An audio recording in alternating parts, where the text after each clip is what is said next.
Hi, everyone. Welcome to the Ace That interview, the second segment of the Adult Education Career Exploration mini-series.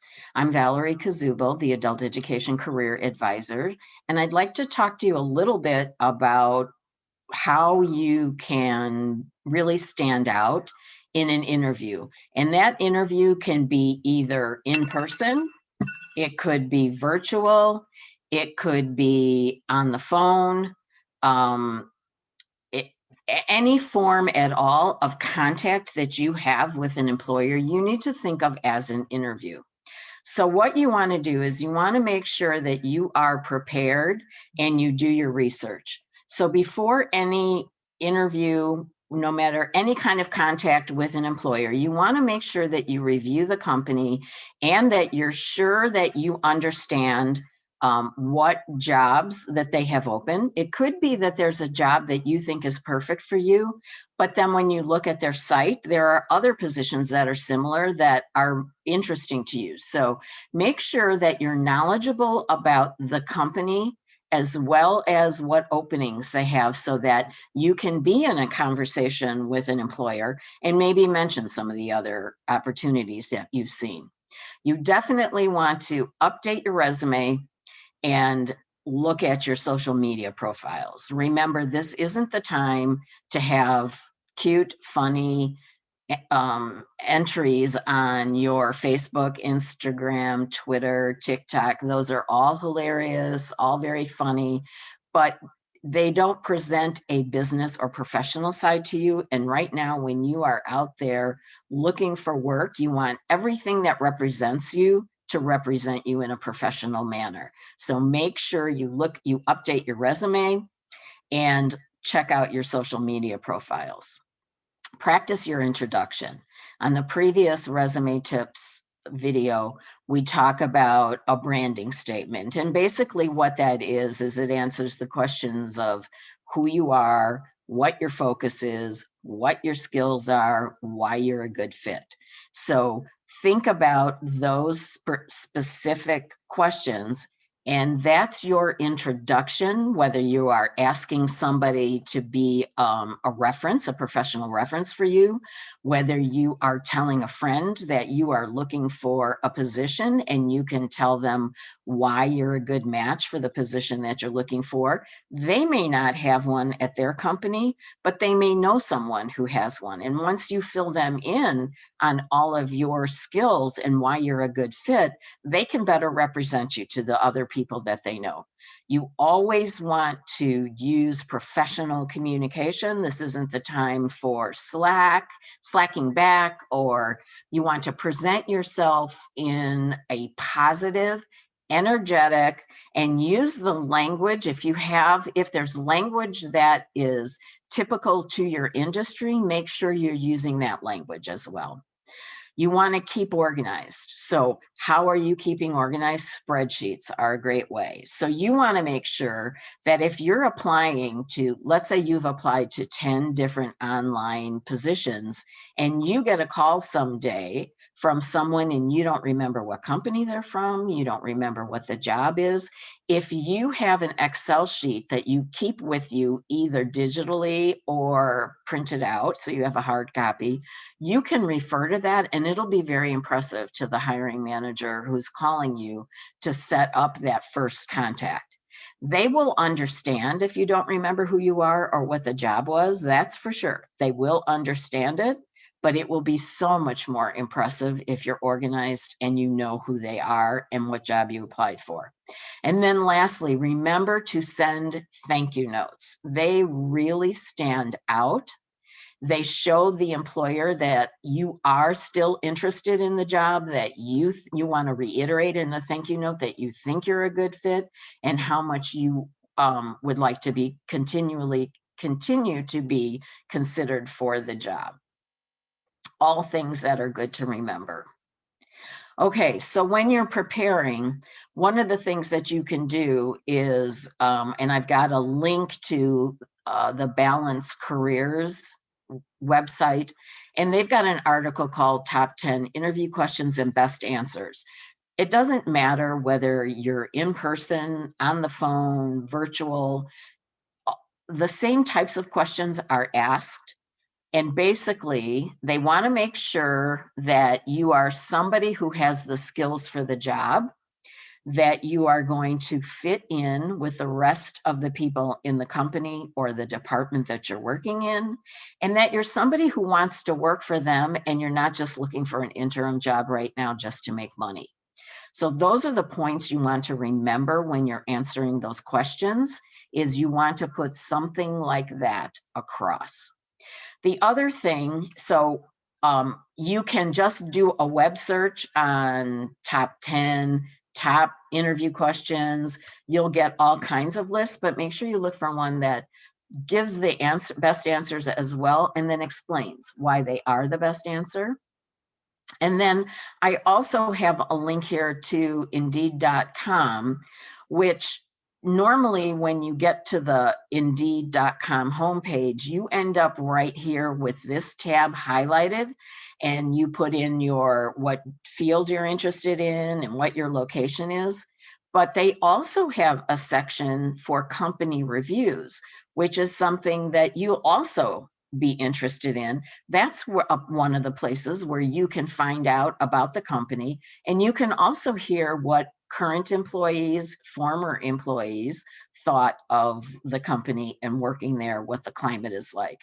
It's also a place where you can find salaries. So remember, we're always trying not to be the one who puts a price on what you'll work for, but at least if you look at finding the salary range, all you do is you put in the job title and you put in the location that you'll be working in, and they give you a range of what you can expect salary wise. So if you get the employer to be the first to give you a range, then you know whether or not it's fits with that range. And you also have, you could also say to them, well, I've done some research and other jobs with this same title are paying in the such and such range. So it certainly makes you appear to be even more knowledgeable. All right, so remember, you want to practice, practice, practice. So whatever your introduction is, make sure that you not only practice it out loud, but if you can practice it with a friend as if you were talking to them and they were interviewing you, and if you get the opportunity to talk to them on whatever medium you are going to be using with the employer. So if it's that first screening phone interview, talk to one of your friends or colleagues on the phone and see, what does your voice sound like? Do you sound interested? Do you sound energetic? That's what you want to be getting across. You want to remember your introduction or your resume summary, what you say to them about yourself should be about 1 minute. So there's more time for them to ask you questions. So you want to stick to the key points. Always be thinking about your strengths, what your goals are, and you want to get across to them why you're the best choice for the job. The questions that you answer in that introduction or summary are the who you are, what you're focusing on, what your training or experience have been, what are your strengths. Remember that if you're changing fields, there are certainly transferable skills, the problem solving, the good communication, being able to work on a team or individually. Those are all skills that you have that you can use no matter what position you're in. So those might be the best kind of soft skills that you want to point out. And then you also, if the job requires specific hard skills, for example, computer technology, possibly Office Suite, or coding is huge. So certain languages in coding, if the position is asking for those kinds of things. Also, if there's machine tools and what equipment that you use in manufacturing, those are all things that if you get a way to get that into the conversation, that's good. What you want to remember is try not to memorize sentences, because they may not fit the situation. You want to remember the points you're trying to get across so you can fit them in.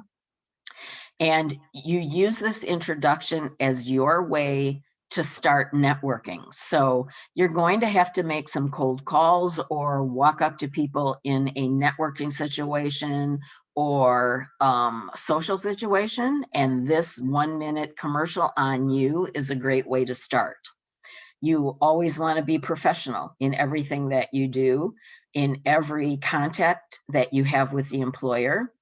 You want to dress for success. This is huge. Dress for the job that you're applying for. And you can get some hints on what's appropriate by looking at their website. They usually will have some kind of pictures of various people in various job sites. So, always make sure that when you are speaking, you are keeping eye contact, that you are confident, and that you hold yourself tall and upright. Don't slouch, don't sit back. This isn't the time to be casual. This is the time to be extremely professional and remembering that posture.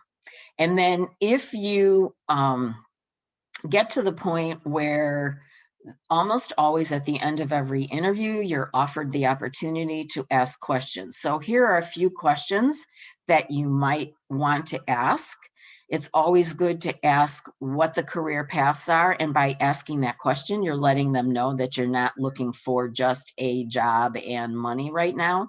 You're letting them know that you're looking for someplace that has a future. What kind of training is available? What qualities do they think the best candidate for the job would have? And what advice that they would give applicants. Those are all things that would be good questions for you to ask during that. What questions do you have for us? Also included here with a link so you can keep track, as I said earlier, about keeping track of all the companies that you are applying to. Here's a job search organizer. The link to this organizer is at the bottom of the page. So keep track of all the contact you have, who the people are, what their contact information is, what day you applied, the last time you spoke to them, so that this way, if you're working on multiple applications that you have out there, you can keep straight. Chances are you're looking for several similar jobs, and if you're contacted by them, you want to make sure that you can identify specifically which one it is that they are calling you from. And then let's see what we have next on here. And our last page is always the contact information for our adult education advising team. Tom Petrusik and Marlena Rios are your academic transition advisors. And again, I'm Valerie Kazubel, the career advisor. Reach out to any of us. We're always happy to help you. And we work very closely together. And it's not unusual for you to be working with an academic transition advisor as well as me to work on job exploration, while you're also working with a transition advisor to assist you in establishing your goals.